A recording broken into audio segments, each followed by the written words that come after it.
વાંજા ઠાકોર અંબવન નાર પદમણી ઘેર રેટ ખટુકે વાડીએ ભોય લીલી ના ઘેર કે જ્યાં વાંજા રાજપૂત ઠાકોરોની વસ્તી છે, વાડીએ વાડીએ રેટ ખટુકે છે, ઘરે ઘરે પદમણી નારીઓ છે અને એ આપણો નાઘેર સમાજ કાઠિયાવાડનું કાશ્મીર ગણી શકાય।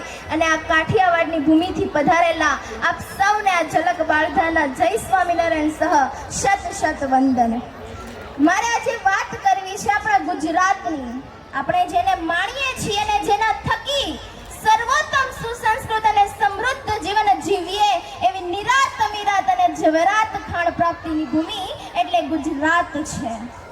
ગુજરાતના ઘડતરમાં અને સંસ્કૃતિમાં ઘણા સાહિત્યકારોનો પણ ફાળો છે। નરસિંહ મહેતા, મીરાબાઈ, મુનશી ઉમાશંકર જોશી, સુંદરામ કલાપી, મેઘાણી, દયો ઓખારામ જેવા અનેક સાહિત્યકારોએ આ ગુજરાતી સાહિત્યને સમૃદ્ધ રાખ્યું છે। ત્યારે મહાન વ્યક્તિત્વ ધરાવતા મહાપુરુષોએ પણ ગુજરાતને ગૌરવ અપાવ્યું છે। પોરબંદરના ગાંધીજીએ ભારતને આઝાદી અપાવી, કરમસદના સરદાર પટેલે 600 થી પણ વધારે જેટલા રાજ રજવાડાઓને ભારતમાં એકત્રિતકરણ કરીને ભારતનું જે અખંડ ભારતનું સ્વપ્ન હતું એને સાકાર કર્યું। ગુલઝારીલાલ નંદા મોરારજી દેસાઈએ દેશનું પ્રધાનમંત્રી પદ શોભાવ્યું। નરસિંહ મહેતાએ પદની જંજીરો હતી અને હજારો વર્ષો પહેલા તોડી નાખી।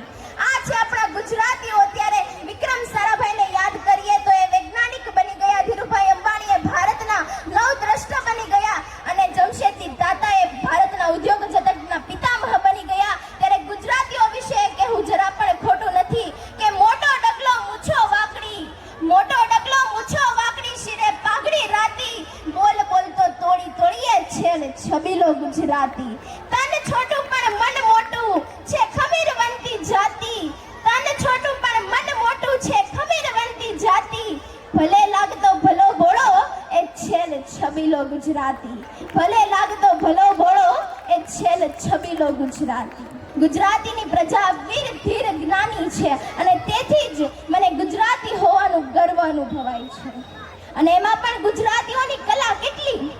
કાઠી ભરત, બંડી ભરત, આહિર ભરત, કણબી ભરત, મોતી ભરત કે મહાજન ભરત ભરેલા ચણિયા ચોળીની સાથે એક ગુજરાતણ ચુંદડી એ પણ કેટલી પહેરે। ચાયન નાડ્યું સેલું ગગન ગડેરી શાલપોદ, જીડંબર મેઘાડંબર સોનસરી પટોળાને બાંધવી અને એમાંય ગુજરાતોની પાઘડીઓ।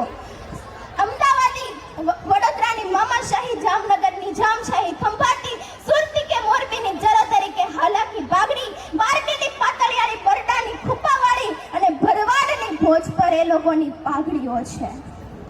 કચ્છનું રણ અને સાપુતારાની વનરાઈ, સૌંદર્યવાન જેની ભુજાઓ છે, અરબી સમુદ્ર જેને નિત્ય પાય પડે છે એવું પ્રભાસ પાટણમાં સોમનાથ, દ્વારિકામાં દ્વારકાધીશ, વડનગરમાં હાટકેશ્વર, મોઢેરાનું સૂર્ય મંદિર, વડતાલમાં સ્વામિનારાયણ, કાગવડમાં ખોડિયાર, પાલીતારામાં આશાપુરા જેના હૈયાના હાર છે અને મઠો, મસ્જિદો, જૈન દેરાસરો, મંદિરો જેના શિરનો તાજ છે એવું છે આપણું આ રંગીલું ગુજરાત।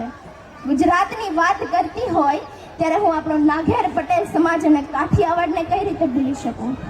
મરદ મુછાળાની ભૂમિ કહી શકાય કે જ્યાં મરદો ખુલ્લી તલવારો નચાવતા હોય, ધર્મને માટે કોઈનું માથું વાઢી નાખે તો ધર્મને માટે પોતાનું માથું ઝુકાવી પણ દે એવી આ સોરઠની ધરા કાઠિયાવાડ છે। અહીંયા બેઠેલામાં ક્યાંક ને ક્યાંક દ્વારકાધીશ રહેતો હશે તો ક્યાંક ભોળિયો નાથ વસતો હશે તો વળી ક્યાંક સોરઠનો સાવજ ગરજતો હશે તો ક્યાંક વળી ઝાલાવાડી ખુમારી રમતી હશે। આ છે આપણા કાઠિયાવાડી પાક્કા લોકો। અને છેલ્લે ગુજરાત વિશે એટલું કહી શકાય કે નટવર, નર્મદ અને નરસિંહને જે ભજે છે, નટવર, નર્મદ અને નરસિંહને જે ભજે છે એ તો દુર્ગાના દાતાર જેના પર રીઝે છે, ખંત ખુમારી અને ખમીર જેના રક્તમાં છે, વેપાર, વાણિજ્ય અને વિકાસ જેનો ઉદ્દેશ્ય છે, સરદાર, સોમનાથ અને સાવજ જેનામાં વસે છે, ગરબા કાઢી અને ગિરનાર જેની ઓળખ છે એવા મમતા, બળવાન અને બહાદુર ગુજરાતી છે, એવા મમતા, બળવાન અને બહાદુર ગુજરાતી છે। અસ્તુ, જય હિન્દ, જય ભારત।